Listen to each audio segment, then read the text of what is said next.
윤석열 정부는 규제개혁 1호로 대형마트 의무휴업일 평일 변경을 내세웠습니다. 홍준표 전 대구시장은 2022년 10월 국무조정실장을 만난 뒤 의무휴업일 변경을 대구시에서 시범적으로 하겠다고 밝혔습니다.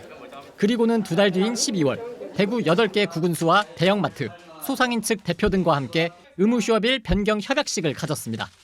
그런데 당시 전국 3대 시장 가운데 하나인 서문시장과 대구에서 가장 큰 대구마트 유통협동조합, 소상공인연합회가 반대에 나서 협약 대표성 문제 등이 불거졌습니다.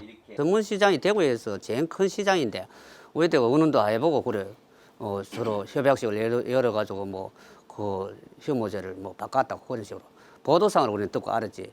나라에서 인정된 법권단체인데 그것도 한 번에 협의 없이 시효하고 협약식을 한다 하는 건 저는 용납할 수도 없고. 당시 협약에 나선 단체는 대구 140여 개 전통시장 가운데 60여 곳이 가입한 전국 상인연합회 대구지회와 대구 동부, 중서부 슈퍼마켓 협동조합이었습니다. 의무휴업일 변경으로 가장 피해를 보는 집단이 시의 서명을 해준 상황이었는데 알고 보니 이면 계약이 있었습니다. 의무휴업일 변경 협약 전인 2022년 12월 초 대형마트들이 회원으로 속한 한국체인스토어협회와 상인연합회 대구지회 등 4곳이 의무휴업일 변경에 노력하자며 돈을 주고받는 내용으로 협약을 한 것으로 확인됐습니다. 이 협약에 따라 체인스토어협회는 2023년 1월 상인연합회 대구지회 등에 10억 원을 건넸습니다.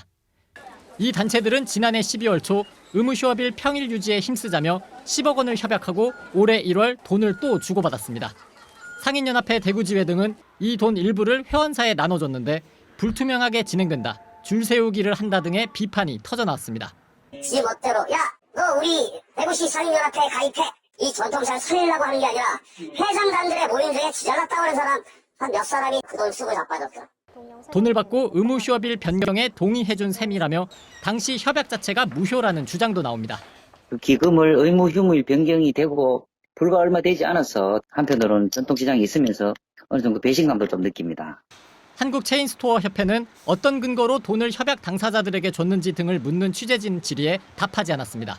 상인연합회 대구지회 등은 받은 돈을 투명하게 집행했다고 밝혔습니다. 한편 대구시는 돈이 오간 것을 나중에야 알게 됐다며 시와는 무관한 일이라고 해명했습니다. 하지만 20억 원의 자금 출처를 비롯해 자금 전달과 협약의 과정 등 석연치 않은 점들이 불거져 나오면서 의무휴업일 변경을 둘러싼 뒷거래의 의혹에 대한 철저한 규명이 필요해 보입니다. MBC 뉴스 양관입니다.